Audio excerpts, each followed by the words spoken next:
So let's get started, and let me just share with you overall blueprint or a overall process. Okay, so how it goes.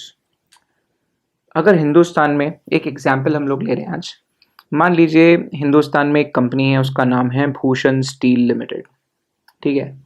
सो मान लो एक company है, उसका नाम है Bhushan Steel limited, और Bhushan Steel limited ने state bank of India से 15,000 करोड़ लिए हैं, देना बैंक से 8,000 करोड़ लिए हैं, वेदांता वेदांता नाम की एक कंपनी से 17,000 करोड़ रुपए का कर्जा लिया है, और कोटक महिंद्रा बैंक से 5,000 करोड़ लिए हैं। मान लीजिए टोटल मिला के ये तकरीबन 45,000 करोड़ के आसपास आ रहा है शायद, या 25-15 या सो। मान लीजिए भूषण स्टील लिमिटेड नाम की एक कंपनी है, ये इतना कर्जा भी बकाया बाकी है क्रेडिटर्स का। और मान लो अगर भूषण स्टील लिमिटेड नाम की कंपनी डिफॉल्ट कर देती है, अगर ये कर्जा नहीं चुकाती, तो इंसॉल्वेंसी बैंक्रप्सी कोड के अंदर, इंसॉल्वेंसी बैंक्रप्सी कोड के तहत क्या इनमें से कोई क्रेडिटर कोई एक्शन ले सकता है? The answer is yes. For example, मान लो अगर कोटक महिंद्रा बैंक बोलती है कि नहीं यार, हमको हमारे 5,000 करोड़ रुपए रिकवर करने हैं, हम लोग इंसॉल्वेंसी बैंक्रप्सी कोड के तहत एक्शन लेना चाहते हैं। So what is that they can do? Now what happens is, Kotak Mahindra bank किसी न किसी एक इंसॉल्वेंसी इंटरिम रेजोल्यूशन प्रोफेशनल को हायर कर सकती है। आई रिपीट, IRP का मतलब insolvency and resolution, insolvency resolution professional. So एक इंटरिम इसलिए क्योंकि अभी ये फाइनल नहीं है, मैं बताता हूं इसको इंटरिम क्यों बोलते हैं। इंटरिम रेजोल्यूशन प्रोफेशनल को अपॉइंट कर सकती है, और ये डिक्लेरेशन देना पड़ेगा कि इंटरिम रेजोल्यूशन प्रोफेशनल जो है, इसके खिलाफ कभी कोई डिसिप्लिनरी एक्शन नहीं लिया गया है। ये इंटरिम रेजोल्यूशन प्रोफेशनल कौन होता है? क्या मैं और आप कंपनी सेक्रेटरीज बन सकते हैं क्या? We will talk about that in the chapter, आएगा उस पर। लेकिन अभी ब्लूप्रिंट समझ लीजिए, आप एक ओवरऑल प्रोसेस समझ लीजिए। तो एक कंपनी है, उसका नाम है Bhushan Steel limited. Bhushan Steel limited ने कुछ कर्जा लिया हुआ है स्टेट बैंक ऑफ इंडिया से, वेदांता ग्रुप से, देना बैंक से, कोटक महिंद्रा बैंक से। अब कोटक महिंद्रा बैंक जो है वो अपना पैसा रिकवर कर नहीं पा रही है, भूषण स्टील लिमिटेड पैसा दे नहीं पा रहा है। तो क्या कर सकती है कोटक महिंद्रा बैंक? तो कोटक महिंद्रा बैंक के पास एक इंसॉल्वेंसी बैंक्रप्सी कोड के तहत रेमेडी ये है कि आप किसी इंसॉल्वेंसी इंटरिम रिजोल्यूशन प्रोफेशनल को अपॉइंट कीजिए, और सीधे सीधे through the interim resolution professional आप नेशनल कंपनी लॉ ट्राइब्यूनल में आप इंसॉल्वेंसी की एप्लीकेशन मूव कर दीजिए। आप कॉर्पोरेट इंसॉल्वेंसी रिजोल्यूशन प्रोसेस की तरफ बढ़ रहे हैं, आप सीधे सीधे क्या करिए, इंटरिम रिजोल्यूशन प्रोफेशनल को हायर कीजिए। सीधे हिंदुस्तान में जो अथॉरिटी स्थापित की गई है इंसॉल्वेंसी बैंक्रप्सी कोड के तहत, वो है NCLT, honourable national company law tribunal. आप सीधे NCLT के पास चले जाओ। NCLT 7 दिन के अंदर पहले तो चेक करेगी कि वाकई में क्या आप जो क्लेम कर रहे हैं कि आपने कर्जा दिया था किसी को और आपका कोई कर्जा वापस नहीं कर पा रहा है, तो पहले तो within 7 days NCLT will check whether what you are claiming is right और रॉन्ग, सब ठीक है या कुछ गड़बड़ है, आप जो डेट क्लेम कर रहे हैं वो वाकई में है या नहीं। और इंटरिम रेजोल्यूशन प्रोफेशनल के ऊपर भी उसकी भी इंटीग्रिटी क्वेश्चन में रहती है, तो उसके बारे में भी NCLT चेक करेगी, और विद इन 7 days ये बता देगी कि ये जो याचिका भूषण स्टील नाम की कंपनी के खिलाफ गई है, क्या उसे NCLT ने एक्सेप्ट किया है, मतलब क्या वो केस एडमिट हुआ है, इंसॉल्वेंसी की पिटीशन एडमिट हुई है, या तो NCLT आउटराइट रिजेक्ट कर देगी, मामला आगे नहीं बढ़ेगा। अगर आप जो बोल रहे हैं, आप जो क्लेम कर रहे हैं कि वाकई में 5,000 करोड़ रुपए की रिकवरी करनी है और ये क्लेम बराबर निकला, तो NCLT एडमिट कर देगी केस को। और सबसे पहले मैं आपको बता दूं, बिफोर एनीथिंग एल्स, सबसे पहले अगर केस एडमिट होता है तो केस एडमिट होते ही within, listen to me very carefully,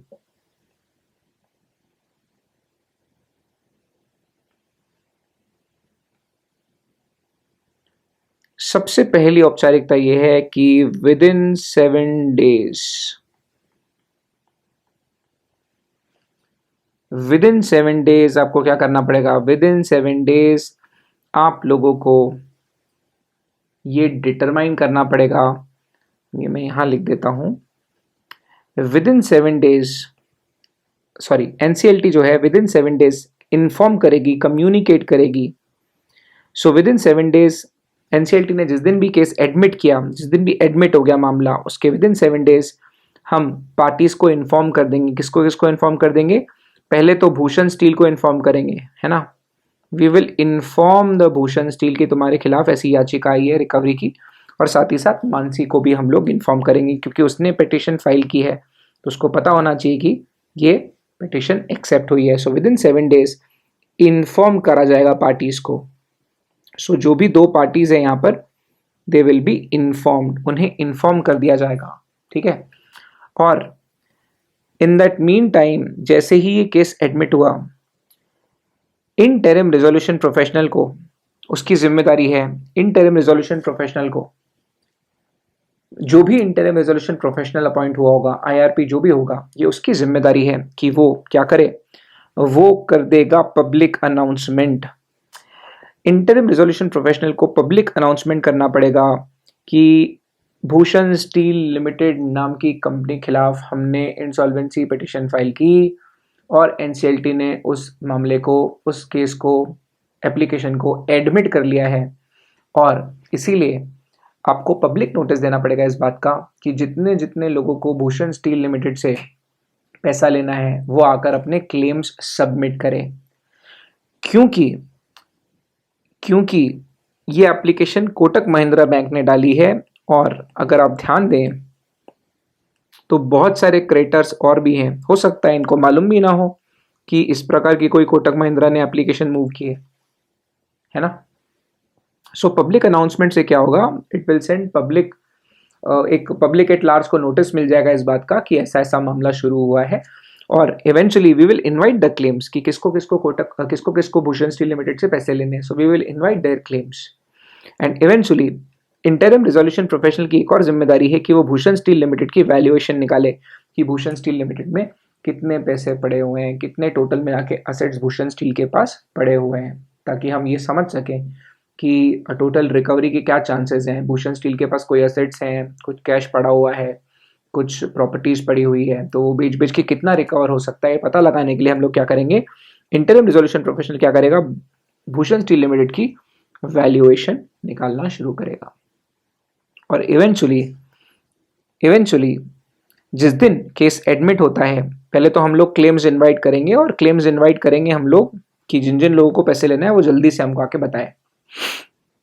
eventually जिस दिन ये एक्सेप्ट हुई है याचिका, जिस दिन ये केस एडमिट हुआ है, उसके with in 30 days interim resolution professional को एक और जिम्मेदारी दी गई है, जितने भी क्लेम्स आएंगे, जितने भी क्रेडिटर्स के बारे में पता चलेगा, उन सब क्रेडिटर्स की बनानी पड़ती है कमिटी ऑफ क्रेडिटर्स। तो जितने भी क्रेडिटर्स आएंगे उन सब का एक एक नॉमिनी होगा, फिर एक कमिटी बनाई जाएगी क्रेडिटर्स की, जिसको हम बोलेंगे कमिटी ऑफ क्रेडिटर्स। तो यहाँ पर एसबीआई, देना बैंक, वेदांता, कोटक, अगर यही 4 क्रेडिटर्स हैं तो इन चारों के कोई कोई रिप्रेजेंटेटिव्स होंगे, उनकी एक कमिटी बनाई जाएगी, ठीक है। इवेंचुअली आफ्टर दैट क्या होगा, इसके बाद सबसे पहले तो फैक्ट्स समझे जाएंगे कि यार ठीक है, टोटल मिला के जो लाइबिलिटी आ रही है वो आ रही है तकरीबन 45,000 करोड़ के आसपास, है ना। तो टोटल लाइबिलिटीज आ रही है 45,000 करोड़ के आसपास, तो पहले तो हमने ये फैक्ट निकाला। इसके बाद एक और जिम्मेदारी क्या है, एक और जिम्मेदारी ये है कि हम लोग ये पता करें कि भाई ये कंपनी के सब बेच बाच के असेट्स कितने बच रहे हैं, तो ये कंपनी के असेट्स की भी वैल्यूएशन की जाएगी कि टोटल मिला के भूषण स्टील लिमिटेड के टोटल असेट्स कितने बचे हुए हैं। मान लीजिए इसके असेट्स आ गए से सपोज 10,000 करोड़ के, तो ये बात तो समझ में आ गई कि ये कंपनी के एसेट्स 10,000 करोड़ ही हैं और लाइबिलिटी जो है वो तो 45,000 करोड़ रुपए है। तो ये समस्या समझ में आ जाएगी, और उसके बाद कमिटी ऑफ क्रेडिटर्स आगे फैसला करेगी। कमिटी ऑफ क्रेडिटर्स वैसे तो रिजोल्यूशन प्रोफेशनल को अपॉइंट करती है, क्योंकि पहले इंटरिम रिजोल्यूशन प्रोफेशनल अपॉइंट हुआ था। इंटरिम रेजोल्यूशन प्रोफेशनल, क्योंकि सिर्फ एक क्रेडिटर कोटक महिंद्रा बैंक ने चुना था, तो बाकी क्रेडिटर्स अगर चाहें तो उसी इंसॉल्वेंसी रिजोल्यूशन प्रोफेशनल को कंटिन्यू कर सकते हैं, या तो वो कमिटी ऑफ क्रेडिटर चाहे तो न्यू रिजोल्यूशन प्रोफेशनल को अपॉइंट कर सकती है। तो रिजोल्यूशन प्रोफेशनल इसलिए बोल रहे हैं हम क्योंकि अब सब सारे के सारे क्रेडिटर्स मिलकर अपॉइंट कर रहे हैं, पहले सिर्फ एक क्रेडिटर ने अपॉइंट किया था, इसीलिए इंटरिम रिजोल्यूशन प्रोफेशनल बोल रहे थे, है ना। तो अब कमिटी ऑफ क्रेडिटर जो रहेगी वो एक रिजोल्यूशन प्रोफेशनल अपॉइंट करेगी, और उसके बाद सारा तामझाम चलेगा रिजोल्यूशन प्लान बनाने के लिए। तो हमको एक बात पता चल गई कि लाइबिलिटीज कितनी है, हमको ये भी पता चल गया कि एसेट्स कितने हैं। अब सारा तामझाम ये होगा कि भाई रिकॉर्ड जो भी डिजायर्ड टाइमलाइन है, इस एक्ट के तहत स्ट्रिक्ट टाइमलाइन को फॉलो करना पड़ता है। आपको बनाना पड़ेगा रेजोल्यूशन प्लान।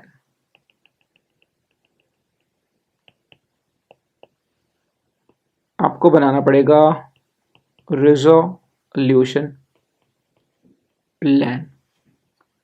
कहने का मतलब भूषण स्टील लिमिटेड के पास अब असेट्स तो सिर्फ हैं 10,000 करोड़, लाइबिलिटी सरमाउंट हो गई है 45,000 करोड़।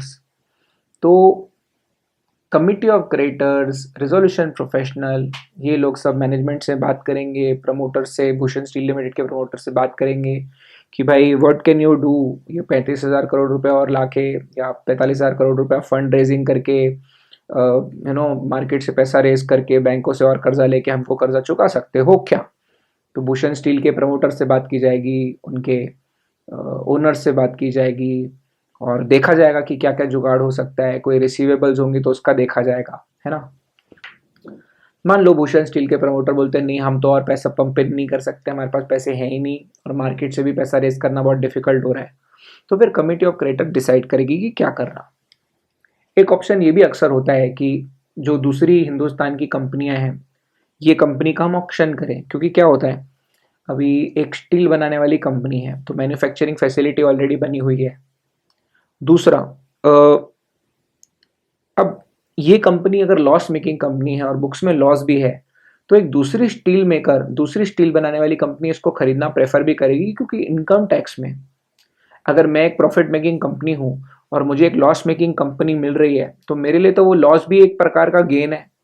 क्योंकि अगर मान लो किसी कंपनी में 20,000 करोड़ रुपए का लॉस है, तो अगर वो 20,000 करोड़ रुपए की कंपनी में एक्वायर करता हूं, तो वो 20,000 करोड़ का 30%, मतलब वो 20,000 करोड़ मेरे तो मैं प्रॉफिट्स में से उसको सेट ऑफ कर सकता हूं, है ना। तो 20,000 करोड़ रुपए अगर मैं मेरे प्रॉफिट्स के साथ सेट ऑफ करता हूं, मतलब जो जो उसके लॉस थे वो मेरे साथ अगर मैं सेट ऑफ करूं, तो 20,000 करोड़ का 30% कितना होता है, 6,000 करोड़। तो एक दूसरी स्टील मैन्युफैक्चरर सोचती है कि नंबर वन, मेरे को पूरी की पूरी फैसिलिटी मिल रही है, प्लांट मिल रहा है, स्टील बनाने की क्षमता मिल रही है, ट्रेंड मैन पावर ऑलरेडी बने बनाए क्लाइंट मिल रहे हैं, साथ ही साथ मुझे इनकम टैक्स में भी फायदा मिलेगा। लेकिन जो खरीदार वाली कंपनी, जो भी कंपनी सोचेगी इसको बाय करने के बारे में, अगर हम ये कंपनी को किसी को बेचना भी चाहें और दूसरी कंपनी बाय करने के बारे में सोचे भी, तो दूसरी कंपनी ये भी सोचेगी कि यार नहीं, 45,000 करोड़ तो बहुत ज्यादा हो रहा है। तो हो सकता है जो दूसरी कंपनी है भूषण स्टील को खरीदने का ऑफर दे रही है, वो थोड़ा हेयर कट मांगे। हेयर कट का मतलब होता है कि हम लोग बैंक्स के साथ नेगोशिएट करेंगे कि ठीक है, 45,000 करोड़ आपको देने हैं, 45,000 करोड़ तो अगर आपको हम देंगे तो इसको कंपनी को हम सक्सेसफुली रन नहीं कर पाएंगे, चला नहीं पाएंगे। तो हम एक ऑफर दे रहे हैं कि हम 45,000 करोड़ की जगह आपको देंगे 30,000 करोड़ या 20,000 करोड़। तो टाटा स्टील जैसी कंपनियां हैं वो सोचेंगी कि ठीक है यार, मुझे असेट्स मिल रहे हैं 10,000 करोड़ के, बना बनाया फैसिलिटी मिल रहा है, ट्रेंड मैन पावर मिल रहा है, साथ में बुक में लॉसेज हैं 20,000 करोड़ के। लॉसेस मतलब फायदे में ही आएंगे, टैक्स में हम लोग कुछ ना कुछ पैसा बचा लेंगे। तो टाटा स्टील जैसी एंटरप्राइजेस देखेंगे कि यार ठीक है, अपन कितना दे सकते हैं। तो हो सकता है टाटा स्टील एक ऑफर लेकर आए कि ठीक है, हम लोग तैयार हैं भूषण स्टील नाम की कंपनी खरीदने के लिए, और लेकिन बैंकों के साथ नेगोशिएट कर सकते हैं वो लोग। हेयर कट तो मांगा जाएगा क्योंकि सबको पता है कि ये कंपनी लॉस में है, और अगर कोई इसको बेल आउट करने आ रहा है तो उसका भी कोई फायदा होना चाहिए। तो हो सकता है टाटा स्टील जैसी कंपनियां मान जाए कि ठीक है, हम ये कंपनी को एक्वायर करने के लिए तैयार हैं। और हो सकता है टाटा स्टील जैसी कंपनी बोल दे कि ठीक है, हम 45,000 करोड़ रुपए टोटल मिला के दे देंगे, जिसमें से ये कर्जे में जाएगा 25,000 करोड़ रुपए, फॉर एग्जाम्पल, एक एग्जाम्पल दे रहा हूँ, फिगर्स रियल नहीं है, तो टाटा स्टील इस टाइप का ऑफर दे सकती है कि ठीक है, हम 45,000 करोड़ रुपए लेकर आएंगे इस कंपनी में, जिसमें से 25,000 करोड़ रुपए बैंकों को कर्जा चला जाएगा और बैंक के अपना कर्जा इसके बाद मांगेंगी नहीं। उनके 45,000 करोड़ में से 20,000 करोड़ रुपए हेयरकट होगा, मतलब बैंक्स भी एक्सेप्ट करती हैं कि ठीक है यार 20,000 करोड़ गए हमारे, क्योंकि उनको भी कुछ लॉस तो उनको भी झेलना पड़ेगा। और टाटा स्टील बोलेगा कि ठीक है, बचे हुए 10,000 करोड़ इस बिजनेस के री इन्वेस्टमेंट में हम लोग लगाएंगे, री इन्वेस्टमेंट में हम लोग खर्चा करेंगे, या री इन्वेस्ट करेंगे तो कंपनी कुछ होगा, प्लांट में कुछ बेहतर होगा, प्रोडक्शन होगा, प्लांट वापस सर्वाइव कर जाएगा। तो रेजोल्यूशन प्लान में ये चीज़ें हो सकती है, ये सारी संभावनाएं हैं। तो पहले प्रमोटर को ऑप्शन देंगे कि सर आप कुछ कर सकते हो क्या, आपके पास कोई विलय है, आपके पास कोई ऑप्शन है क्या, विकल्प है क्या।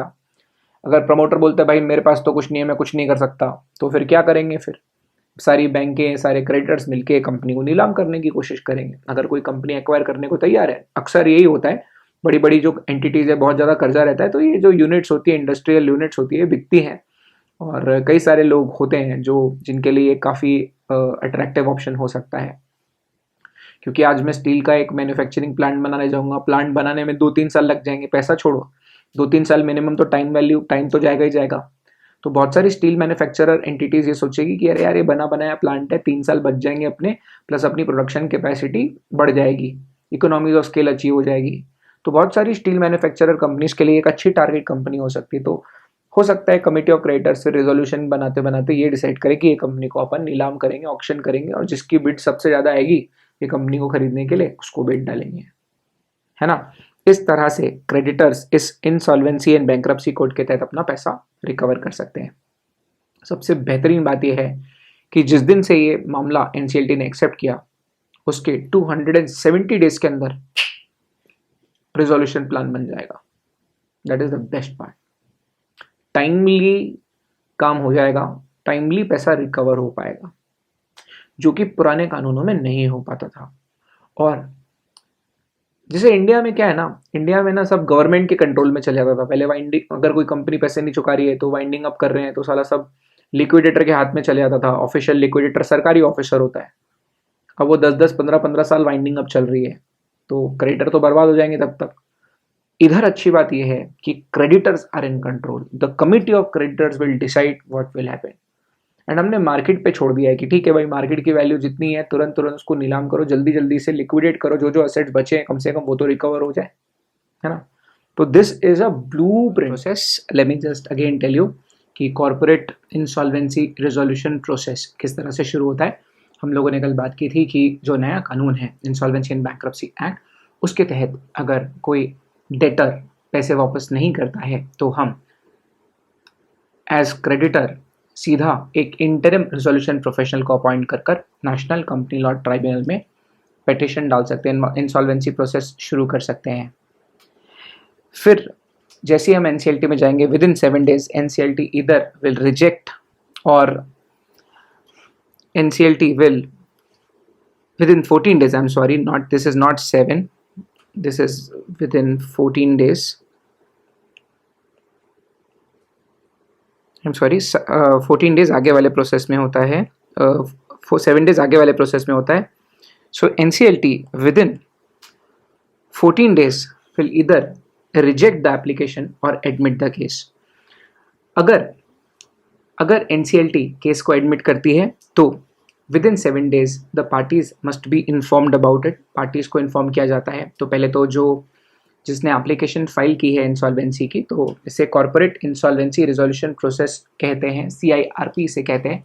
तो जिसने भी ये corporate insolvency resolution process, corporate insolvency resolution process शुरू किया है, CIRP शुरू किया है, उसे भी इन्फॉर्म कर दिया जाएगा। और जो कंपनी है, जो डिफॉल्टिंग पार्टी है, जो डेटर है, जो कॉर्पोरेट डेटर है, जो पैसे नहीं दे पा रही है पार्टी, उसको भी विद इन 7 days बताया जाता है।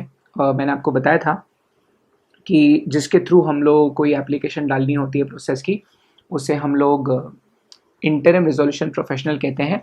तो कल के केस में जैसे हम लोगों ने देखा कि जैसे कोटक महिंद्रा है, कोटक महिंद्रा को 5,000 करोड़ रुपए लेने थे, तो कोटक महिंद्रा ने किसी न किसी इंटरिम रेजोल्यूशन प्रोफेशनल को अपॉइंट किया और नेशनल कंपनी लॉ ट्राइब्यूनल में पिटीशन डाली कि ये भूषण स्टील लिमिटेड नाम की कंपनी हमको पैसे वापस नहीं कर रही है। एनसीएलटी 14 दिन का समय लेकर या तो केस को एप्लीकेशन को एडमिट करेगी या तो फिर रिजेक्ट करेगी। जैसे ही एनसीएलटी ने एक्सेप्ट किया विद इन 7 डेज पहले तो कोटक महिंद्रा को बताया जाएगा और फिर भूषण स्टील को इन्फॉर्म किया जाएगा। फर्दर इंटरिम रेजोल्यूशन प्रोफेशनल का जिम्मेदारी है कि वो एक पब्लिक अनाउंसमेंट करे that yes the resolution process has begun, NCLT has admitted the case, और पब्लिक अनाउंसमेंट करेंगे तो जो लोगों को इसी सेम कंपनी से डेटर से पैसे लेने होंगे वो अपने क्लेम्स आकर सबमिट करेंगे। इसके अलावा हमने ये भी कहा था कि with in 30 days committee of creditors बनाई जाती है और eventually committee of creditors decide करती है कि इंटरिम रेजोल्यूशन प्रोफेशनल कंटिन्यू करेगा या एक नया रेजोल्यूशन प्रोफेशनल अपॉइंट किया जाएगा जो कि पूरा कार्यभार संभालेगा। Eventually corporate insolvency resolution process की इंटरिम रेजोल्यूशन प्रोफेशनल जो बाद में रेजोल्यूशन प्रोफेशनल बनेगा उसकी जिम्मेदारी होगी फिर पूरे असेट्स लाइबिलिटी को निकालना और बाद में जो क्लेम्स बन रहे हैं फिर रेजोल्यूशन प्लान बनाना पड़ता है कि किस तरह ये कर्जा वापस किया जाए। ठीक है, तो ये हमने कल देखा था। आज हम लोग जा रहे हैं थोड़ा सा आगे।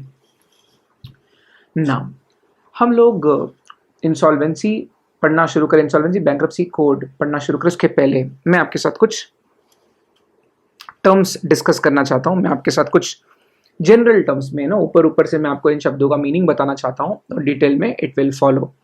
सबसे पहले तो CIRP क्या होता है? CIRP का मतलब होता है corporate insolvency resolution process. Hindustan में अब अगर हम किसी कॉर्पोरेट को लोन दिए हैं as a bank, as a financial institution और एज अ क्रेडिटर, अगर हमें हमारे पैसे वापस नहीं मिलते तो हम कॉर्पोरेट इंसॉल्वेंसी रेजोल्यूशन प्रोसेस शुरू कर सकते हैं।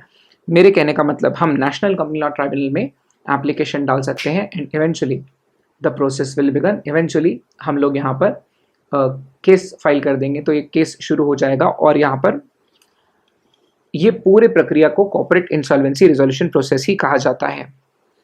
अच्छा, इसके अलावा हमने कल IRP और RP की बात की। RP is resolution professional, IRP is interim resolution professional.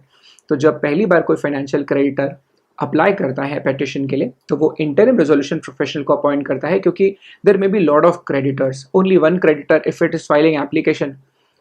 मैं सबके बिहाफ पे कैसे डायरेक्टली रेजोल्यूशन प्रोफेशनल अपॉइंट करूं, बाद में तो और क्रेडिटर्स आने वाले हैं। इसीलिए मैं जिसके थ्रू एप्लीकेशन डालूंगा तो मैं इंटरिम रेजोल्यूशन प्रोफेशनल अपॉइंट करता हूं और बाद में जब कमेटी ऑफ क्रेडिटर्स बनती है तो वो कमेटी ऑफ क्रेडिटर्स डिसाइड करती है कि वो इंटरिम रेजोल्यूशन प्रोफेशनल को कंटिन्यू करने दिया जाए या रेजोल्यूशन प्रोफेशनल कंटिन्यू करेगा। इसके अलावा इनकी ड्यूटीज़ भी हम पढ़ेंगे। इसके अलावा बहुत ही इंपॉर्टेंट वर्ड है, एक बहुत ही ज़्यादा क्रूशल, बहुत ही ज़्यादा इंपॉर्टेंट वर्ड रहेगा जिसको हम बोलते हैं मोरेटोरियम। फंडामेंटली मोरेटोरियम का मतलब होता है कि एक किसी भी एक्टिविटी को टेम्पररीली रोक देना। ठीक है, तो यहाँ क्या होता है, अब मान लीजिए एक कंपनी है वो दूसरों के पैसे वापस नहीं कर पा रही है तो क्रेडिटर्स ने मिलकर उस कंपनी के खिलाफ नेशनल कंपनी लॉ ट्राइब्यूनल में ये रेजोल्यूशन प्रोसेस शुरू करवाया। अब already creditors national company law tribunal में आए हुए हैं, ऑलरेडी रिकवरी की प्रक्रिया चल रही है, ऑलरेडी एक रेजोल्यूशन प्लान बनाया जा रहा है, मतलब ये तरीका ढूंढा जा रहा है कि किस तरह से वो क्रेडिटर सबके पैसे वापस करे। तो होता क्या है, ये कंपनी को ऑलरेडी ठीक करने की कोशिश चल रही है, ऑलरेडी एक रेजोल्यूशन प्लान बनाने की कोशिश चल रही है एनसीएलटी में केस एडमिट होने के बाद। तो जैसे ही एनसीएलटी केस एडमिट करती है, एनसीएलटी मोरेटोरियम घोषित कर देती है। इसका मतलब जो भी ये डेटर कंपनी है, जो भी ये डेटर है जिसके खिलाफ कार्रवाई चल रही है, जिसके खिलाफ एनसीएलटी में मुकदमा चल रहा है, वो कंपनी के खिलाफ कोई और न्यू केस नहीं हो पाएंगे, वो कंपनी की कोई प्रॉपर्टी इन्फोर्स नहीं कर पाएगा। अगर सिक्योरिटी कहीं गिरवी विरवी भी रखी होगी, वो कंपनी जो है वो बेसिकली इम्यून हो जाएगी। फॉर एग्जाम्पल, अगर हम देखते हैं अक्सर हॉस्पिटल्स में अगर किसी को बहुत ही ज़्यादा गहरा सदमा पहुंचता है, बहुत ही ज़्यादा चोट लगती है, एक्सीडेंट वगैरह हो जाता है, हार्ट अटैक वगैरह आ जाता है, तो डॉक्टर अक्सर बोलता है कि इन्हें थोड़े दिन तक टेंशन वाली बातें मत करिए, इनसे थोड़े दिन तक इनको रिलैक्स करने दीजिए, है ना। तो जो आदमी को कैंसर, जो आदमी को हार्ट अटैक आया है, उसके साथ आप क्या बिजनेस मीटिंग करोगे? उसके साथ क्या आप मर्जर अमेलगमेशन डिस्कशन करोगे क्या वो पर्टिकुलर वार्ड में? नहीं करोगे, राइट। तो बिल्कुल वैसे ही जो कंपनी ऑलरेडी लोगों को पैसा वापस नहीं कर पा रही है, अगर एनसीएलटी में डेटर्स ने मिलकर ये कार्रवाई शुरू की है, ये प्रक्रिया हमने रेजोल्यूशन प्लान बनाने की शुरू की है, तो आपको ये बात याद रखना पड़ेगा कि एनसीएलटी मोराटोरियम घोषित करती है। सेक्शन 13-14 पढ़ेंगे डिटेल में, बट हाँ, मोराटोरियम का मतलब अगर एनसीएलटी ने किसी की याचिका, कॉर्पोरेट इंसॉल्वेंसी रिजोल्यूशन प्रोसेस किसी कंपनी के शुरू हो गई, तो हम उस कंपनी को इम्यून कर देते हैं, उसके खिलाफ कोई नए केसेस नहीं हो सकते, उसको कोई कोर्ट में ड्रैग नहीं कर सकता। अगर उनकी प्रॉपर्टी गिरवी रखी हुई है तो उसे इन्फोर्स करके बेचना भी अलाउड नहीं रहता। We will talk about this, but yes, it's an important terminology. अच्छा, कॉर्पोरेट डेटर, बहुत बार ये वर्ड आएगा। इसका बहुत सिंपल मतलब यही है कि ऐसी कंपनी जो बकाया वापस नहीं कर पा रही है, जो कंपनी ने कर्जे पे डिफ़ॉल्ट कर दिया है, जो कंपनी लोगों के पैसे वापस नहीं कर पा रही, तो जो भी डिफ़ॉल्टिंग कंपनी होगी उसे ही हम कॉर्पोरेट डेटर बोलते हैं। फाइनेंशियल क्रेडिटर मतलब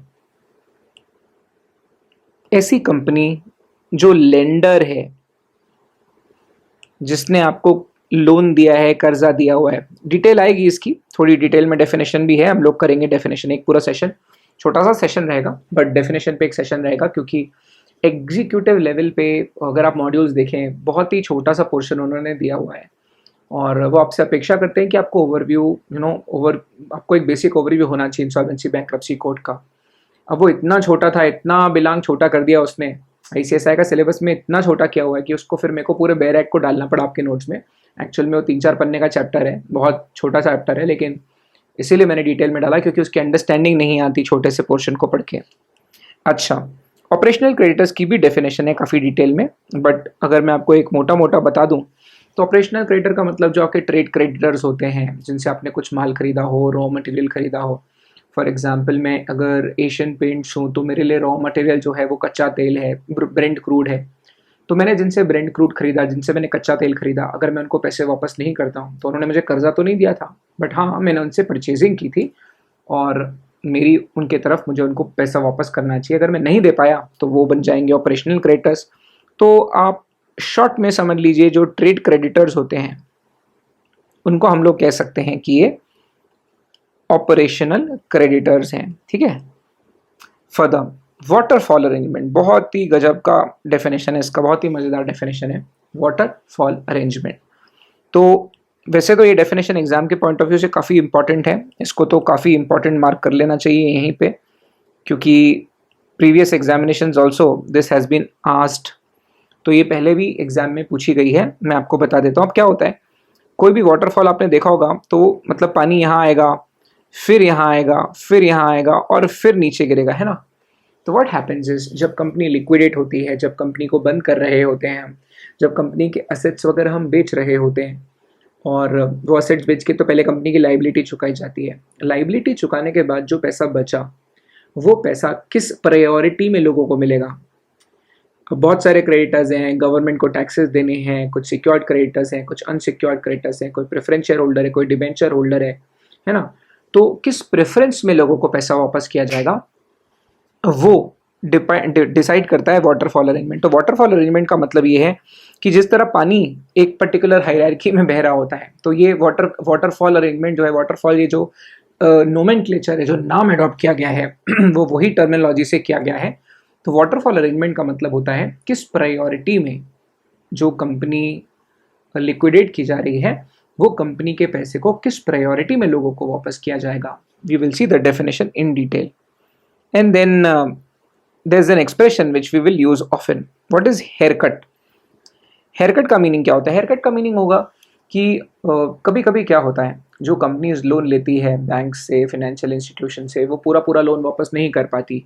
ज़रूरी नहीं है कि उनका इंटेंशन नहीं है लोन वापस करने का, बट कभी कभी बिजनेस में जेन्यूनली लॉसेस होते हैं, साइक्लिकल्स होती है, बिजनेस साइकिल्स बदलने में वक्त नहीं लगता, कभी कभी मार्केट में कोई डिसरप्शन हो जाता है जिसकी वजह से बिजनेस फेलियर होती है।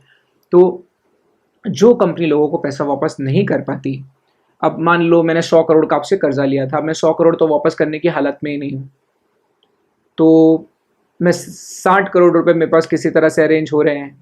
तो क्रेडिटर्स क्या करते हैं ऐसे केस में, भाई 60 करोड़ रिकवर हो रहे तो 60 करोड़ कम से कम रिकवर करो। 40 करोड़ गया, चलो सामने वाली पार्टी दे ही नहीं पा रही है, तो इसका मतलब 40% का हेयर कट हो गया। तो जब हम लोगों ने लोन बांटी होती है और वो लोन पूरी रिकवर नहीं हो पाती, तो हम जितना डिस्काउंट कर देते हैं, मतलब जितना हम लोग गिव अवे कर देते हैं, वो वाले पार्ट को हेयर कट रेफर किया जाता है। इसके बारे में हम बात करते रहेंगे, डोंट वरी, मैं समझाता रहूँगा। बस मैं चाहता था कि एक बार तो भी मैं आपको बताऊं। अच्छा, रिजोल्यूशन एप्लीकेंट का मतलब कौन होता है? बेसिकली ये वही क्रेडिटर है जिसको समस्या है, जो रेमेडी मांगने के लिए corporate insolvency resolution process initiate कर रहा है। अच्छा, कॉर्पोरेट एप्लीकेंट मतलब the company itself, the defaulting company itself. ऐसे बोलना नहीं चाहिए डिफॉल्टिंग कंपनी, मैं यहाँ देसी लैंग्वेज यूज इसलिए कर रहा हूँ क्योंकि पहले मेजर ओवरऑल तो कॉन्सेप्ट समझे, फिर तब तो डिटेल में जाके मजा आएगी। So please understand, defaulting company, जो कंपनी पे ज्यादा कर्जा आ गया है, वो कंपनी खुद अगर बंद करना चाहे, वो खुद अगर एक्शन इनिशिएट करना चाहे कि यार हमको भी समझ में आ गया कि कुछ होने नहीं वाला, तो अगर कोई एंटिटी, कोई कंपनी खुद के खिलाफ कंपनी के डायरेक्टर्स को लगता है यार it is the right time, company के खिलाफ खुद ही हमको याचिका डाल देनी चाहिए और रेजोल्यूशन प्रोसेस शुरू कर देना चाहिए क्योंकि कुछ आगे स्कोप नहीं दिख रहा है, तो कॉर्पोरेट एप्लीकेंट मतलब जो कंपनी है वो खुद ही के खिलाफ याचिका डालेगी। देखेंगे हम कैसे हो सकता है ये सब। So that being said, let's now begin. कल हमने मैक्रो प्रोसेस देखा है और वो मैक्रो प्रोसेस मैंने आपको इसीलिए बताया था क्योंकि to a great extent in my experience, unless आपको बेसिक ट्रेलर तो पता होना चाहिए, तो कभी कभी क्या होता है बिल्कुल बिना ट्रेलर के मैं अगर कॉन्सेप्ट बता देता आप इंजॉय नहीं करते। तो आपने कल जो प्रोसेस वोसेस देखा, जो बैकग्राउंडर आपको मिली हिंदुस्तान की, उसकी वजह से आपको चीज़ें काफ़ी मैनेजेबल लगेगी, काफ़ी आसान लगेगी। चलो, तो let's talk about CIRP, corporate insolvency resolution process के बारे में हम लोग थोड़ी सी बात कर लेते हैं। सो अगर हम कॉर्पोरेट इंसॉल्वेंसी रेजोल्यूशन प्रोसेस की बात करें तो सबसे पहले क्लास एप्लीकेबिलिटी की बात कर लेते हैं। और अगर हम एप्लीकेबिलिटी की बात करें तो जो बेसिक प्रावधान है इंसॉल्वेंसी बैंक्रप्सी कोड में ये हैं कि अगर आपको कोई 1 लाख रुपए या उससे ज़्यादा का अमाउंट वापस नहीं करता तो आप उसके खिलाफ नेशनल कंपनी लॉ ट्राइब्यूनल जा सकते हो।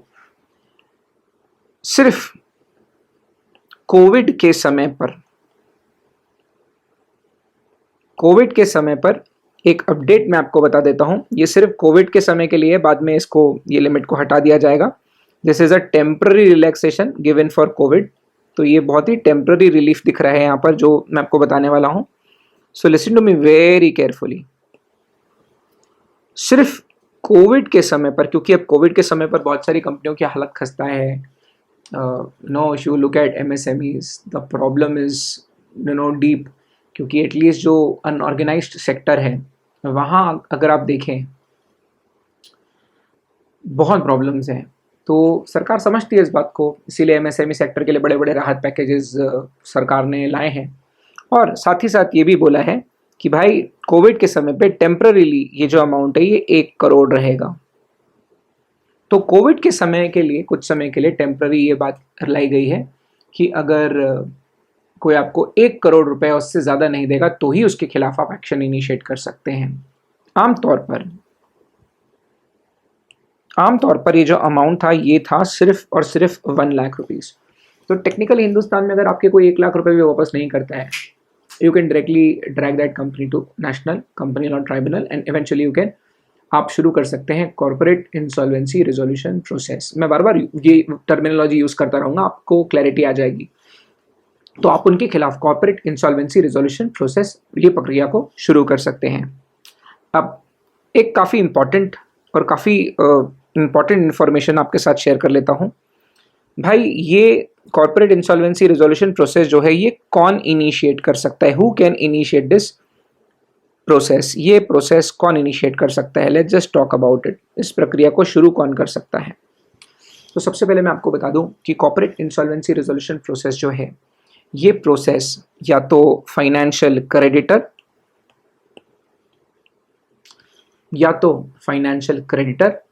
मतलब कि जिसने आपको पैसा लेंड किया हुआ है वो शुरू कर सकता है, या तो ऑपरेशनल क्रेडिटर आपके खिलाफ ये कार्रवाई शुरू कर सकता है, या तो कॉर्पोरेट एप्लीकेंट खुद, जो कंपनी है वो खुद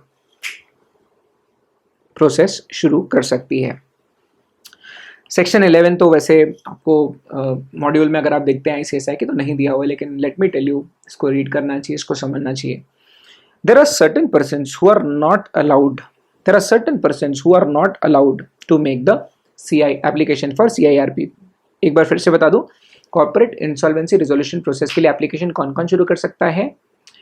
कॉर्पोरेट एप्लीकेंट खुद, फाइनेंशियल क्रेडिटर, ऑपरेशनल क्रेडिटर. तो सेक्शन 7, 8 और 10 के तहत ये प्रोसेस शुरू हो सकता है. तो फाइनेंशियल क्रेडिटर मतलब लेंडर, ऑपरेशनल क्रेडिटर मतलब जिसने जो आपका ट्रेड क्रेडिटर जैसा है, कॉर्पोरेट एप्लीकेंट मतलब कंपनी खुद. अच्छा, सेक्शन 11 में ये भी दिया हुआ है कि कौन सी एंटिटीज, कौन से पर्सन्स ये कॉर्पोरेट इंसॉल्वेंसी रिजोल्यूशन प्रक्रिया को शुरू नहीं कर सकते. So number one is corporate debtor undergoing CIRP, भाई जिसके खिलाफ ऑलरेडी किसी ने CIRP प्रोसेस इनिशिएट किया है. दूसरा, कॉर्पोरेट डेटर जिसने कॉर्पोरेट इंसॉल्वेंसी रिजोल्यूशन प्रोसेस पिछले 12 महीने में कंप्लीट किया है. तो यार अगर आपके खिलाफ अभी पिछले 12 महीने में कोई NCLT ने रिजोल्यूशन प्लान बना के पास किया है तो आप उसके ऊपर अडहेर कीजिए, उसके हिसाब से काम कीजिए. तो अभी आपके पिछले 12 महीने में अगर आपके खिलाफ कोई रिजोल्यूशन प्लान बना है तो आपको वापस से क्यों याचिका डालनी है? इमेजिन करिए, मैं क्रेडिटर के खिलाफ NCLT जाता हूँ, NCLT में रिजोल्यूशन प्लान बन जाता है कि भाई ये क्रेडिटर अपनी ये प्रॉपर्टी बेचेगा और मुझे पैसा देगा. तो जब डिसीजन आ गया है अभी तो आप उसके ऊपर अमल कीजिए. अब वापस से क्यों जा रहे हैं CIRP करने के लिए, है ना? So that is not allowed. अच्छा, ऐसा कॉर्पोरेट डेटर या ऐसा financial creditor who has violated the terms and conditions of the resolution plan which was approved 12 months before making the application. तो हमने ये तो बोल दिया कि पिछले 12 महीने में जिसके लिए ऑर्डर पास हुआ है वो तो जा ही नहीं सकता. यहाँ पर थर्ड पॉइंट अगर आप ध्यान से देखें तो थर्ड पॉइंट में देखिए, कॉर्पोरेट डेटर और फाइनेंशियल क्रेडिटर मतलब ऐसी डिफॉल्टिंग पार्टी, कॉर्पोरेट डेटर मतलब डिफॉल्टिंग पार्टी जिसने पहले कर्जा चुकाया नहीं है, या फाइनेंशियल क्रेडिटर जो लेंडर है, अगर उन लोगों ने NCLT की ऑर्डर पे अमल नहीं किया, NCLT के ऑर्डर को कंप्लाई नहीं किया, अगर कोई टर्म्स एंड कंडीशंस NCLT ने सेट किए थे, रिजोल्यूशन प्लान बना कर दिए थे कि किस तरह से डेट सेटल होगा, अगर आपने कोई टर्म्स एंड कंडीशंस वायलेट की है तो आप भी वापस से याचिका नहीं डाल सकते, आप भी कॉर्पोरेट इंसॉल्वेंसी रिजोल्यूशन प्रोसेस की एप्लीकेशन नहीं डाल सकते. और कॉर्पोरेट डेटर जिसके लिए लिक्विडेशन ऑर्डर पास हो गया है, ऐसा कॉर्पोरेट डेटर जिसके लिए ये सिद्ध हो चुका है कि आप कंपनी के पास कोई एसेट्स नहीं है, कंपनी के पास कोई चारा नहीं है, बल्कि कंपनी को लिक्विडेट करना पड़ेगा, ये कंपनी के एसेट बेच के लाइबिलिटीज चुकाना पड़ेगा. तो ऐसी कंपनी, ऐसी कॉर्पोरेट डेटर जिसके लिए लिक्विडेशन ऑर्डर पास हो चुका है, they can not apply for the CIRP, corporate insolvency resolution process. Now this is going to be very interesting. Let's now talk about timeline for the completion of corporate insolvency resolution process. The most interesting thing, ये सबसे important बात जो है वो insolvency bankruptcy code की ये है कि ये एक टाइम बाउंड इंसॉल्वेंसी प्रोसेस है. एक टाइम बाउंड तरीके से जो भी क्रेडिटर्स हैं वो अपना पैसा वसूल पाएंगे, जो भी क्रेडिटर्स हैं उनको अपने समय से पैसा वसूलने का मौका मिल रहा है.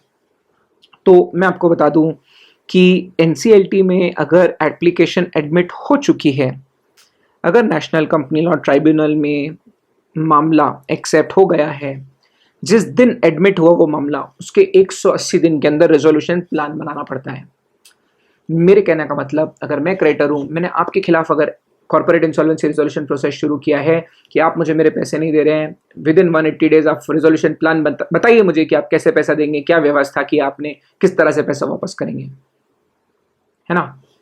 विद इन 180 डेज ये करना पड़ेगा. बट आई डू अंडरस्टैंड कि हो सकता है 180 डेज बहुत ही कम है. तो 180 डेज क्योंकि कम है, इस वजह से आपको एक्सटेंशन भी मिल सकती है, लेकिन एक्सटेंशन भी मैक्सिमम 90 दिन की मिलती है. और एक्सटेंशन के लिए आपको कमेटी ऑफ क्रेडिटर्स, मतलब जो टोटल मिला के क्रेडिटर्स है ना, उनकी जो कमेटी बनती है COC, कमेटी ऑफ क्रेडिटर्स, उनकी 66.66% की परमिशन चाहिए होगी और इवेंचुअली जो रिजोल्यूशन प्रोफेशनल को अपॉइंट किया जाता है वो अप्लाई कर सकता है एक्सटेंशन के लिए। बट ये बात याद रहे कि एक्सटेंशन जो है वो एक्सटेंशन सिर्फ 90 दिन का मिलेगा, उससे ज़्यादा का नहीं। तो फंडामेंटली ये है 270 डे रूल, ये है 270 डे का डिक्टेट। 180 दिन में आपको रेजोल्यूशन प्लान बनाना है। अगर 180 दिन में नहीं बनता है तो ठीक है, एक्सटेंशन मिलेगा, लेकिन एक्सटेंशन मैक्सिमम 90 दिन का मिलेगा। ठीक है, अब हिंदुस्तान है, आपको पता है कि हिंदुस्तान में क्या क्या होता है, हमारे सिस्टम में किस तरह के लूप होल्स निकाले जाते हैं, फोरम शॉपिंग की जाती है। तो जो ऑब्जर्वेशन थी, जो इंडस्ट्री में लोगों ने किया, वो कानून बनाने वालों ने नोटिस किया। तो होता क्या था, अगर कोई कंपनी के खिलाफ नेशनल कंपनी लॉ ट्राइब्यूनल में कॉर्पोरेट इंसॉल्वेंसी रेजोल्यूशन प्रोसेस शुरू होता था, तो ना लोग हाई कोर्ट में रिट पिटिशंस फाइल कर दे रहे हैं कि तो अनकॉन्स्टिट्यूशनल है, बाय व्हाट अथॉरिटी। अब चक्कर यह है, एक एग्जाम्पल के लिए रिट पिटिशन बोल रहा हूँ। अब क्या होता है कि जब एनसीएलटी के पास कॉर्पोरेट इंसॉल्वेंसी रेजोल्यूशन प्रोसेस का मामला है, तो लोग क्या करते थे, अलग अलग तौर तरीके से किसी तरह से कोर्ट ये केस को ड्रैग करने की कोशिश करते थे कि किसी तरह टाइमलाइन स्ट्रेच हो जाए। तो कभी ये कोर्ट में जा रहे हैं, कभी वो कोर्ट में जा रहे हैं, कभी किसी और ट्राइब्यूनल में जाके याचिका डाल दे रहे हैं, कभी रिट पिटिशन डाल दे रहे हैं। सो टू अ ग्रेट एक्सटेंट ये बात पार्लियामेंट्री ड्राफ्टमैन जिन्होंने कानून बनाया उन्हें समझी ये बात कि अरे यार ये तो गड़बड़ हो रही है। और इसीलिए ही दैट इज द रीज़न, इसी रीज़न की वजह से, इसी पर्टिकुलर रीज़न की वजह से अमेंडमेंट हुई, और उस अमेंडमेंट में ये बता दिया क्या भैया ओवरऑल टाइमलाइन जो है वो 330 दिन रहेगी। कोई भी लीगल प्रोसीडिंग किसी भी दूसरे कोर्ट में चल रही हो, दूसरे ट्राइब्यूनल में चल रही हो, कुछ भी हो, किसी भी प्रकार का मामला हो, मैक्सिमम 330 दिन में मामला खत्म होना चाहिए। मैं आपको बता दूं कि 270 डे का तो नॉर्मल पीरियड है, लेकिन ये 330 डेज सब मिला के है, मतलब 270 के बाद 60 और डेज। लेकिन ये 60 और डेज सिर्फ और सिर्फ इसलिए मिल रहे हैं कि अगर मामला कोई दूसरे हिंदुस्तान के ट्राइब्यूनल में या दूसरे हिंदुस्तान के कोई कोर्ट में जाएगा तो उसके लिए 60 डेज मैक्सिमम मिल सकते हैं, उससे ज़्यादा नहीं। किसी भी हाल में 330 दिन से ज़्यादा का ये मामला ड्रैग नहीं होना चाहिए। सो ये तजुर्बा रहा हिंदुस्तान में, और इसीलिए ओवरऑल टाइम लिमिट को थोड़ा बढ़ाया गया। बट ये इसलिए बढ़ाया गया कि भैया अब हम दूसरे वाले जितने भी कोर्ट्स हैं, कब ट्राइब्यूनल ने, सारे मामले दुनियादारी जो भी चल रही है सब कवर होने के बाद 330 दिन से ज़्यादा लगने नहीं चाहिए। ठीक है, तो आई होप आप समझ रहे हो। एक कंपनी ने हमारा पैसा वापस नहीं किया, हम क्या कर सकते हैं, as a financial creditor interim resolution professional appoint किया, उसके थ्रू हम गए नेशनल कंपनी लॉ ट्राइब्यूनल में, रेजोल्यूशन प्रोसेस, इंसॉल्वेंसी प्रोसेस शुरू करवाया, CIRP corporate insolvency resolution process शुरू करवाया।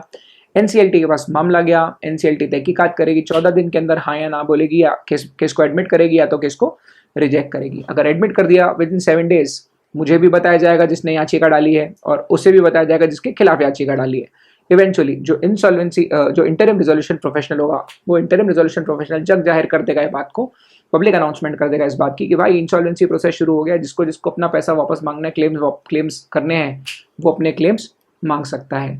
और इवेंचुअली फिर जिस दिन से मामला एडमिट हो गया, आपको पता है कि उसके 30 डेज के अंदर कमेटी ऑफ क्रेडिटर्स बनाई जाती है, committee of creditors further resolution professional appoint करती है, और जिस दिन भी केस एडमिट हुआ है उसके 270 डे के अंदर में सब मामला खत्म होना चाहिए, है ना।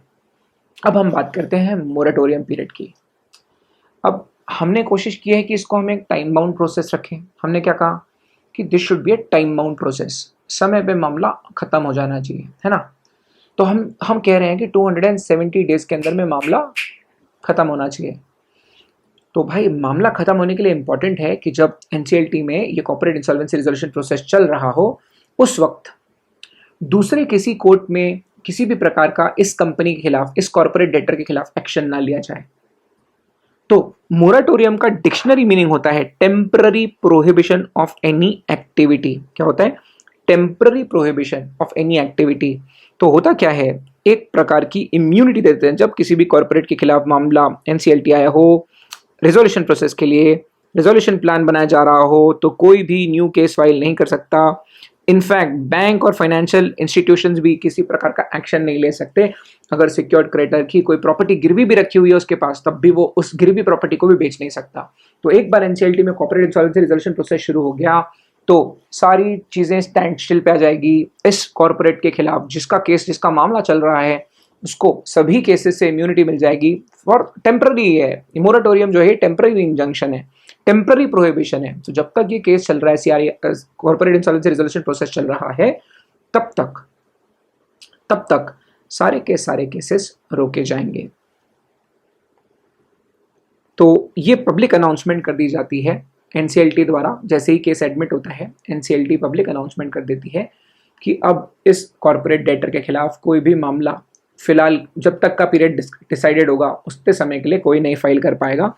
और इवेंचुअली वंस मोरेटोरियम डिसाइड हो गया तो सेक्शन 14 के तहत आपको मतलब कॉर्पोरेट डेटर को एक इम्यूनिटी मिल जाएगी। आपके खिलाफ कोई याचिका नहीं कर पाएगा, आपके खिलाफ कोई कोर्ट नहीं आ पाएगा, आपके खिलाफ कोई एक्शन नहीं ले पाएगा। अगर आपकी प्रॉपर्टी भी उसके पास गिरवी रखी तो वो गिरवी रखी प्रॉपर्टी भी बेच नहीं पाएगा। ठीक है, आएंगे डिटेल में और देखते हैं जब हम रेगुलर नोट्स में मैं आऊँगा तो और बताऊँगा इसके बारे में। तो ये था सेक्शन 13 और 14 जो कि मोरेटोरियम के बारे में था। अब वैसे तो ये सारा सेक्शन बताने की कोई ज़रूरत नहीं, आवश्यकता नहीं है, लेकिन क्योंकि पार्ट सी 2 चैप्टर एकदम लप्पे हैं, 2 चैप्टर में एकदम हार्डकोर हमारे पड़े हुए हैं। ये तीसरा सिर्फ जो इसलिए चैप्टर में थोड़ा ज़्यादा अच्छे से कराने की कोशिश कर रहा हूँ कि ये 25 मार्क पूरा अंदर होता, 40 मार्क पूरा अंदर होता, 35 मार्क के लिए हमारे Q&As हैं, है ना। तो वो 40 मार्क पूरा अपना, ये 25 मार्क पूरे अपने, क्योंकि यहाँ पे तो क्या पूरा लॉ ही हमने पढ़ लिया, कुछ बचा ही नहीं। जो 35 मार्क का पोर्शन है अब उसमें क्या है, 1500 टाइप के कानून है। अब 35 मार्क में आते टोटल मिला के 7 क्वेश्चन है। अभी वो 7 क्वेश्चन एग्जाम में मुझे लिखने हैं 35 मार्क के लिए। अभी वो 7 क्वेश्चन के लिए मैं 1700 कानून तो नहीं पढ़ सकता, और आप भी नहीं पढ़ पाओगे, जेन्युइन बात है। अंदर से सब चीज़ नहीं पढ़ सकते, सब चीज़ें ऊपर से पड़ी हुई है उसमें, सब चीज़ें उसमें ऊपर से दी हुई है ना। तो वहाँ हमारा क्वेश्चन एंड आंसर का स्ट्रैटेजी है कि भाई 43 क्वेश्चन हम प्रिपेयर करेंगे, जिसमें से उम्मीद करेंगे कम से कम 5 तो भी मिले अपने को, या 4 तो भी मिले जो बहुत अच्छे से ड्राफ्ट करेंगे, और बचे हुए जो 2-3 हैं वो थोड़ा सा हम हमारे कॉन्सेप्चुअल नॉलेज के हिसाब से ड्राफ्ट करके आएंगे, है ना। तो to a great extent 2 minute के ज़रा फोकस करिए। इसके अलावा मैं आपके साथ कुछ और भी डिटेल्स आपको मैं शेयर करूंगा आपके साथ। जैसे कि सेक्शन 15 में हम लोग बात करेंगे कि पब्लिक अनाउंसमेंट किस तरह से किया जाता है कॉर्पोरेट इंसॉल्वेंसी रिजोल्यूशन प्रोसेस का। सेक्शन 16 में मैं आपको बताऊंगा कि इंटरम रेजोल्यूशन प्रोफेशनल को किस तरह से अपॉइंट किया जाता है, उसका टेन्योर कितना रहता है। वैसे तो बहुत ईजी है कि जो भी फाइनेंशियल क्रेडिटर केस मामला याचिका दायर करेगा वो अपॉइंट कर लेगा, और जैसे ही रेजोल्यूशन प्रोफेशनल अपॉइंट कर दिया जाएगा कमेटी ऑफ क्रेडिटर्स द्वारा, इन भाई साहब का टेन्योर खत्म हो जाएगा, है ना। बट फिर भी डिटेल में देखेंगे, सेक्शन 16 अच्छे से देखेंगे। इसके अलावा सेक्शन 17 में आएगा कि एक बार जब इंसॉल्वेंसी प्रोसेस शुरू हो जाता है तो कंपनी की पूरी भागदौड़ कंपनी के ऑफिसर्स डायरेक्टर्स के हाथ से हटाकर पूरी की पूरी मैनेजमेंट जो है वो इंटरिम रेजोल्यूशन प्रोफेशनल के हाथ में आ जाती है। तो मैनेजमेंट ऑफ अफेयर्स कंपनी के जो भी इंटरिम रेजोल्यूशन प्रोफेशनल है उसके हाथ में आ जाएगी। और निश्चित तौर पे इतनी बड़ी जिम्मेदारी है तो ड्यूटीज़ भी है आपके कुछ as an interim resolution professional आपकी क्या जिम्मेदारी है, क्या ड्यूटीज़ है, वो भी हम देखेंगे सेक्शन 18 में। सेक्शन 19 में we will be talking about personnel to extend cooperation to the interim resolution professional. अब होता क्या है क्लास, जो कंपनी खिलाफ याचिका है, जो कंपनी खिलाफ हमने मुकदमा शुरू किया है, हो सकता है उसके एम्प्लॉयज़ कोऑपरेट ना करें, और वो कोऑपरेट नहीं करेंगे तो हम लोगों को पता कैसे लगा एसेट लायबिलिटी का, या हमको तहकीकात करनी है, इन्वेस्टिगेशन करना है, पता नहीं चल पाएगा। तो नियम है कंपनी के सभी एम्प्लॉयज़ कोऑपरेट करेंगे। Section 20 we will talk about management of corporate debtor as a going concern. तो ये बहुत इंपॉर्टेंट बात है कि कॉर्पोरेट डेटर की भागदौड़ भले ही डायरेक्टर से आ जाएगी इंटरिम रेजोल्यूशन प्रोफेशनल के पास, लेकिन जब तक कंपनी वाइंड अप नहीं होती, जब तक कंपनी को बंद करने के निर्देश नहीं होते, इस कंपनी को एज अ गोइंग कंसर्न ही चलाया जाएगा। इस कंपनी की भागदौड़ में एज अ गोइंग कंसर्न चलाई जाएगी। Further section 21 talks about committee of creditors.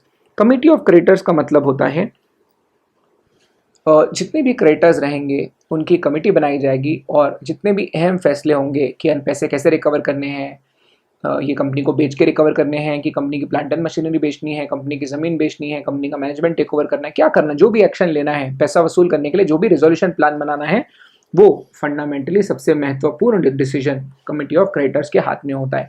भाई जिनका पैसा फंसा हुआ है उन्हीं के हाथ में भागदौड़ है, वही लोग डिसाइड कर लें कि भाई पैसा कैसे रिकवर करना है। तो this is great that in this new act we have creditor, they have the control of the affairs of the management of company, क्योंकि उन्हीं का पैसा फंसा हुआ है। तो रिकवरी कैसे करनी है, रेजोल्यूशन प्लान क्या बनाना है, वो ही डिसाइड कर सकते हैं। End of course 22 appointment of resolution professional, बहुत ईजी है। कमेटी ऑफ क्रेडिटर्स जो है वो डिसाइड करती है रेजोल्यूशन प्रोफेशनल कौन होगा, बताया हुआ है आपको। और फिर रेजोल्यूशन प्रोफेशनल जो है वो कॉर्पोरेट इंसॉल्वेंसी रेजोल्यूशन प्लान बनवाएगा, और इवेंचुअली रेजोल्यूशन प्रोफेशनल की हम लोग ड्यूटीज भी देखेंगे, ठीक है। सो चलो guys, let's move forward and let's check out things in a little more detail. चलो, so let's see the CIRP process now. तो प्रोसेस कैसे शुरू होगा इसको टेक्स्ट में भी हम लोग देख लेते हैं एक बार। टेक्स्ट में भी देखना ज़रूरी है, हमने तो अभी तक सिर्फ डायग्राम देखा है। तो फाइनेंशियल क्रेडिटर जो भी होगा वो चाहे तो he may file an application, financial creditor may file an application for initiating corporate insolvency resolution process before the NCLT against the corporate debtor, of course. Application के साथ दो काम करने हैं, इंटरिम रेजोल्यूशन प्रोफेशनल का नाम बताना है और डिक्लेरेशन, आपको ये एविडेंस देना पड़ेगा कि कॉर्पोरेट डेटर से डिफॉल्ट हुआ है। NCLT 14 दिन के अंदर इस बात का पता लगाएगी कि वाकई में आपका दावा सच्चा है या झूठा, और इवेंचुअली मामले को एडमिट करेगी या रिजेक्ट कर देगी। अब अगर NCLT is satisfied that default occur हुआ है, एप्लीकेशन कंप्लीट है, और जो इंटरिम रेजोल्यूशन प्रोफेशनल आपने अपॉइंट किया है उसके खिलाफ कोई भी डिसिप्लिनरी एक्शन नहीं लिया गया है, नहीं लिया जा रहा है, तो NCLT एडमिट कर लेगी application. Eventually what shall happen, CIRP shall commence from the date of admission of application. जैसे ही ये एडमिट हुआ, within 7 days financial creditors और कॉर्पोरेट डेटर इनको इन्फॉर्म कर दिया जाएगा कि ऐसी एप्लीकेशन एडमिट कर दी गई है, ठीक है। यह तक हमने देखा हुआ था। अब आपको ना मैं ऑपरेशनल क्रेडिटर्स के बारे में बताता हूँ। कभी कभी ये भी सवाल करते हैं बच्चे कि sir what about operational creditors, are they applicable, are they eligible to apply for the application? The answer is yes. अगर आप एक ऑपरेशनल क्रेडिटर हैं, इनफैक्ट कुछ दिन पहले अगर आप ध्यान देते हैं, न्यूज़पेपर्स पढ़ते हैं, न्यूज़ मतलब अच्छी कॉर्पोरेट न्यूज़ देखते हैं, तो फ्लिपकार्ट के खिलाफ एक्शन लिया गया था, है ना। तो फ्लिपकार्ट के खिलाफ एक्शन लिया गया था बहुत ही छोटे वजह से। तो ऑपरेशनल क्रेडिटर जो आपका ट्रेड क्रेडिटर हो सकता है, अगर उसको आप पैसे नहीं देते समय पर, वो भी आपके खिलाफ याचिका दे सकता है, लेकिन उसके लिए एक नियम है। अगर कोई ऑपरेशनल क्रेडिटर को ये इंडिपेंडेंट पढ़ना है, independent of whatever we have said, मैं पढ़ा रहा हूँ, ऑपरेशनल क्रेडिटर कर सकता है कि application file? The answer is yes. सबसे पहले तो ऑपरेशनल क्रेडिटर जो है वो कॉर्पोरेट डेटर को, मतलब जो डिफॉल्टिंग कंपनी है, उसको डिमांड नोटिस सर्व करता है कि यार आपको इतना इतना पैसा हमको देना है, आपने दिया नहीं है।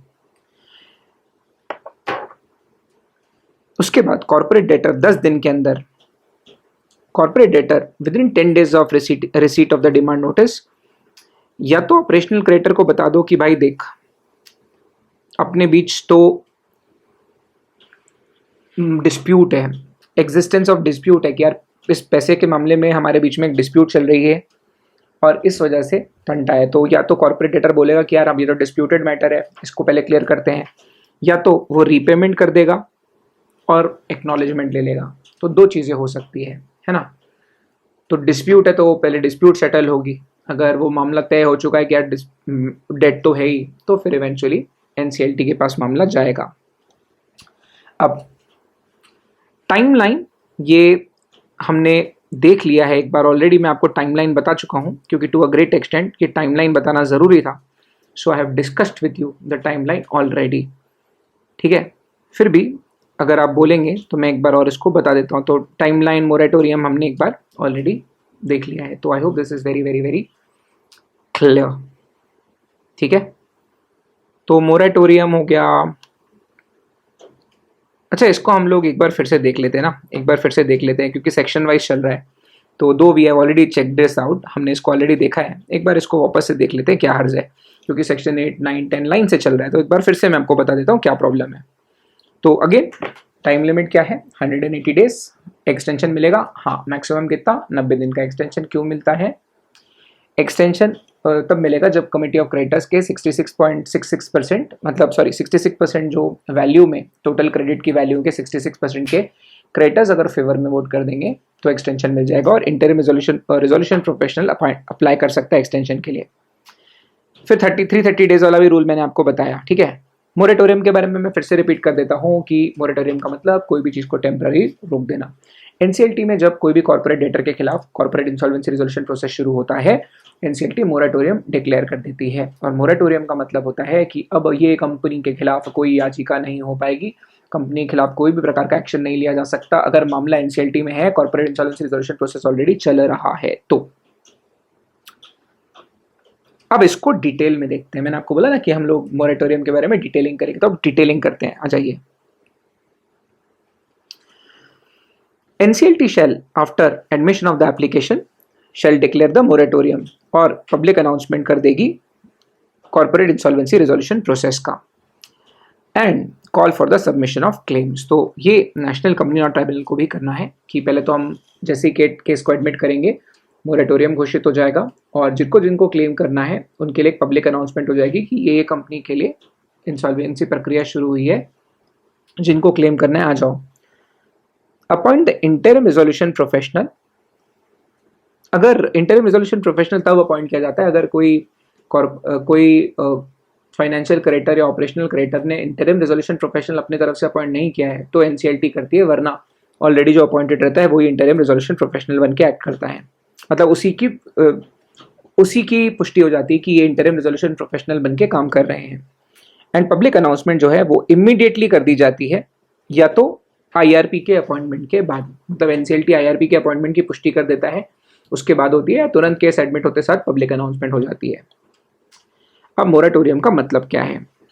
अब मोरेटोरियम का मीनिंग समझाता हूं मैं आपको। NCLT shall by order declare moratorium from prohibiting all the following. So NCLT shall by order declare the moratorium from prohibiting all of the following.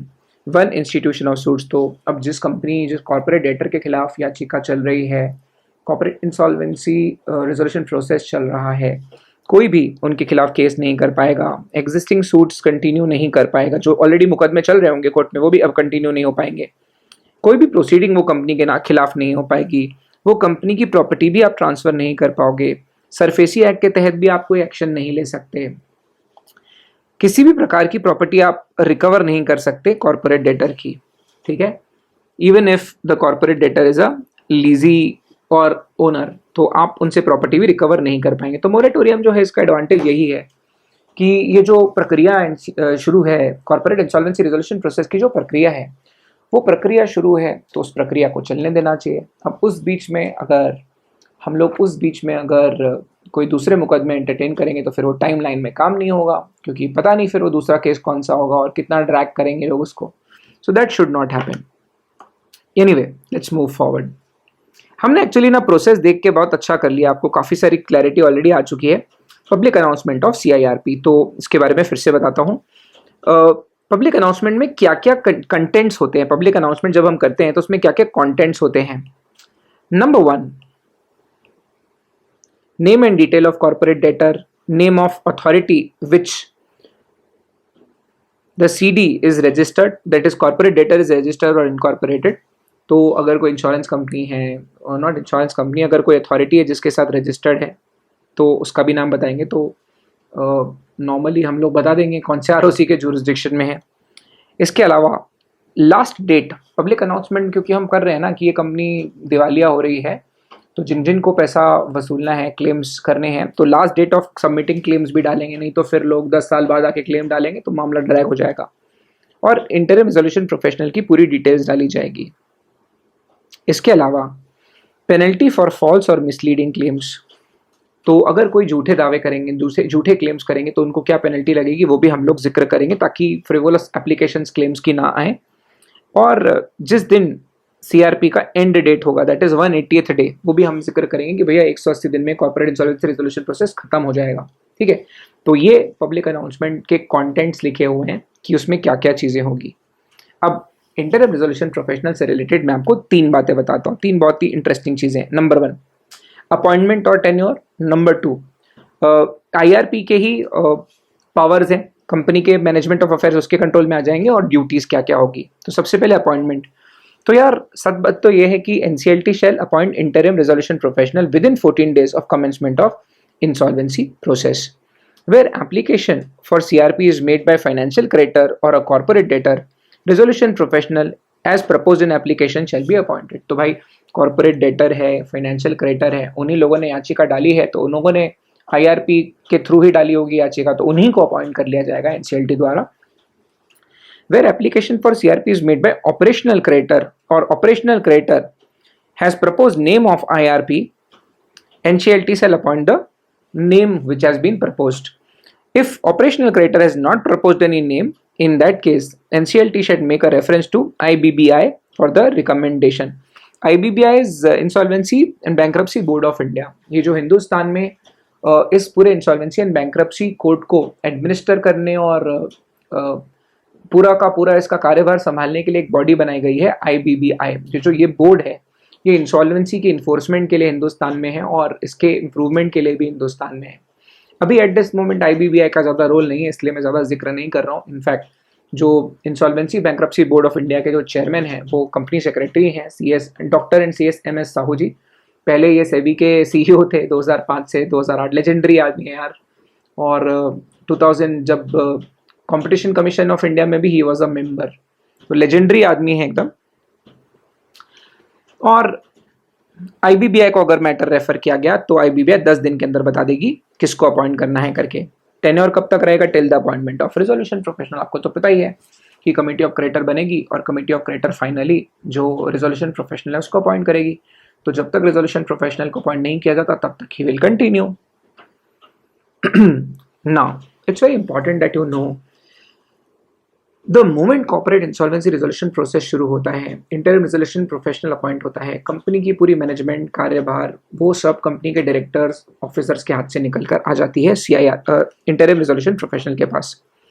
सो जिस दिन CIRP प्रोसेस शुरू होता है उसी दिन insolvency resolution interim resolution professional के पास पूरा management आ जाता है और board of directors of corporate debtor का पूरा पावर इंटरिम रिजोल्यूशन प्रोफेशनल के पास आता है। कंपनी के एम्प्लॉइज IRP को ही रिपोर्ट करते हैं। So this is something that you should know. Duties क्या क्या है? Very important, this could be an important question for examination. So number 1, collect all the information related to assets, finances, operations of the corporate debtor. Following information has to be collected.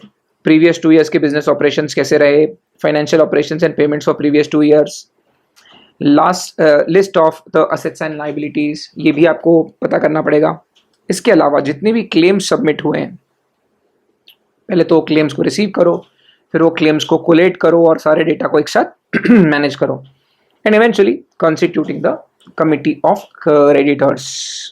ठीक है, फिर जो भी assets है उसको monitor करना, manage करना उसके ऑपरेशंस, क्योंकि as a going concern run करना है इसको। Take control and custody of any asset of corporate debtor, तो आपकी कस्टडी में रहेगा सारे के सारे असेट्स। उसके बाद कमिटी ऑफ क्रेडिटर्स की बात करते हैं, तो थोड़ा सा कमिटी ऑफ क्रेडिटर्स के बारे में 2 बातें हम लोग करने वाले हैं। IRP after collating all claims shall constitute the committee of creditors, तो सारे हमारे पास क्लेम आ जाएंगे कि किनको किनको पैसा लेना है, उसके बाद हम लोग कमिटी ऑफ क्रेडिटर्स को कॉन्स्टिट्यूट कर लेंगे और फिर committee shall comprise of the financial creditors. Committee में सिर्फ फाइनेंशियल क्रेडिटर्स होते हैं, ऑपरेशनल क्रेडिटर्स नहीं होते। अब कमिटी ऑफ क्रेडिटर्स के डिसीजन कैसे लिए जाते हैं, काफी इंपॉर्टेंट बात है क्लास ये, थोड़ा सा इसके ऊपर जिक्र करिए आप प्लीज, थोड़ा सा आप इसके ऊपर फोकस करिए प्लीज। तो जो कमिटी ऑफ क्रेडिटर्स है वो डिसीजन कैसे लेती है, इसमें अमेंडमेंट हुए थे और वो अमेंडमेंट मैंने सारे के सारे करके आपके इसमें डाले हुए हैं। तो जो सारे के सारे डिसीजन है, नॉर्मली जितने भी मामूली डिसीजन होंगे वो सारे डिसीजन में तो सिर्फ मेजॉरिटी का अप्रूवल लगता है, मतलब कमिटी जो भी क्रेडिटर्स टोटल डेट का जो टोटल जो भी कर्जा है उसका वैल्यू में ओनली ऑर्डिनरी, जैसे अगर 10 करोड़ का कर्जा है तो जो 5 करोड़ या उससे ज़्यादा का कर्जा दिया हुआ है अगर वो हाँ बोल दिए तो समझ लो मामला डिसीजन पास हो जाएगा, तो मेजॉरिटी चलती है। It is not the number of creditors, it is the value, amount देखा जाता है। तो सारे आम डिसीजन जो है वो मेजॉरिटी से लिए जाते हैं, लेकिन कुछ खास और कुछ अहम फैसले की डिसीजन जो हैं वो की डिसीजंस के लिए आपको लगेगी 66% मेजॉरिटी। जैसे कि रिजोल्यूशन प्रोफेशनल को अपॉइंट करने के लिए रिजोल्यूशन प्लान, मतलब फाइनली ये कंपनी से कर्जा किस तरह से वसूलना है, फाइनली क्या सॉल्यूशन क्या है, रेजोल्यूशन प्लान का मतलब क्या होता है, सॉल्यूशन क्या निकला, ये कंपनी को बेच रहे हैं, इसके एसेट बेच रहे हैं, इसका मर्जर करा रहे हैं, इसको टेक ओवर के लिए, किसी को एक्विजिशन करने के लिए हम नीलाम कर रहे हैं कंपनी की पूरी एंटिटी को, तो वो रेजोल्यूशन प्लान क्या है, इसके लिए भी 66% की मेजोरिटी लगेगी। और अगर कॉर्पोरेट इंसॉल्वेंसी रेजोल्यूशन प्रोसेस 180 दिन में नहीं हो पाती, आपको एक्सटेंशन चाहिए, उसके लिए भी 66% वैल्यू का अप्रूवल लगता है। और फिर बात होती है इंसॉल्वेंसी प्रोफेशनल की। Give me a moment, late me just इसको थोड़ा लाइटन करता हूँ, बहुत ही ज़्यादा डार्क लग रहा है ये। अब रेजोल्यूशन प्रोफेशनल की बात करते हैं। इंटरिम रेजोल्यूशन प्रोफेशनल जिस फाइनेंशियल क्रेडिटर ने एप्लीकेशन डाली थी उसने अपॉइंट किया था। अब बाद में कमेटी ऑफ क्रेडिटर्स बनी, तो क्रेडिटर्स तो बहुत सारे हैं, तो सब मिलके अपॉइंट करेंगे, है ना। तो रेजोल्यूशन प्रोफेशनल के बारे में दो चीजें देखेंगे।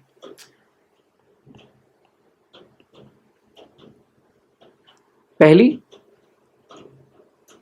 What are the duties of resolution professional. Second, resolution professional को रिप्लेस अगर करना है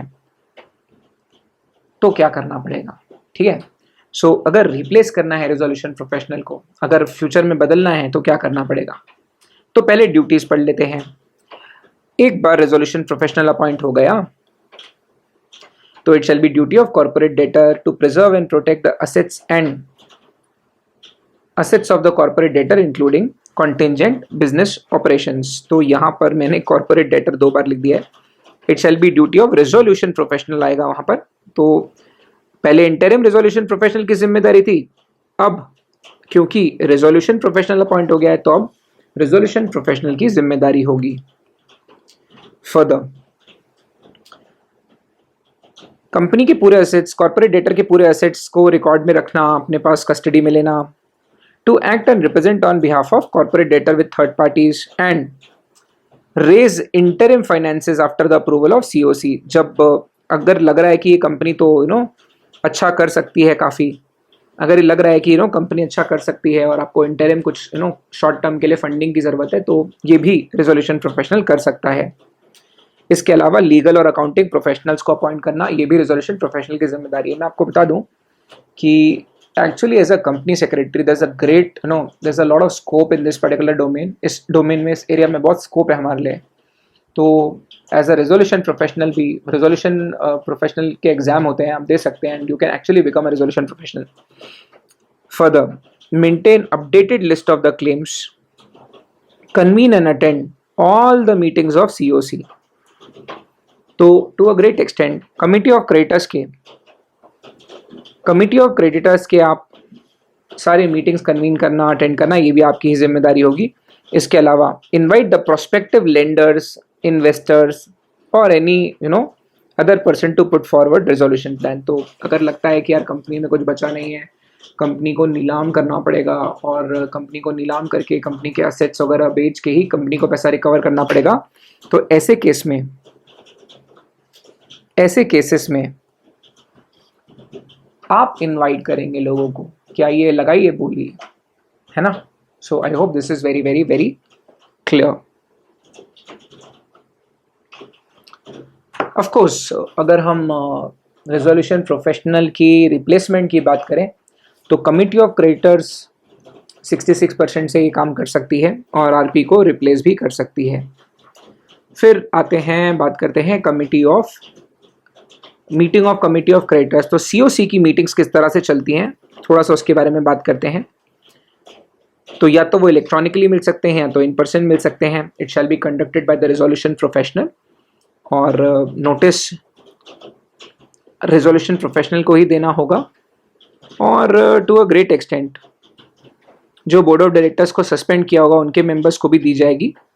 और साथ ही साथ अगर ऑपरेशनल क्रेडिटर्स होंगे तो ऑपरेशनल क्रेडिटर्स को तब हम लोग मीटिंग में बुलाएंगे जब टोटल मिला के जितने भी टोटल ड्यूज हैं उसके 10% या उसके ज़्यादा उनका डेट बकाया होगा। मान लो टोटल 100 करोड़ रुपए कॉर्पोरेट डेटर वापस नहीं कर पा रही और 10 करोड़ से ज़्यादा ऑपरेशनल क्रेडिटर का है, ओनली देन ही will be served notice and only then ही will be given the notice.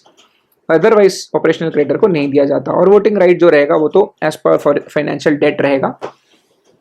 Number of persons important नहीं होते, तो जितना कर्जा है टोटल मिला के वो कर्जे के प्रपोर्शन में रहेगा।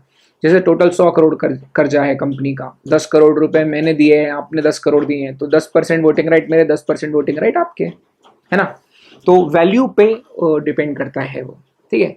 So guys I hope this is very very very clear.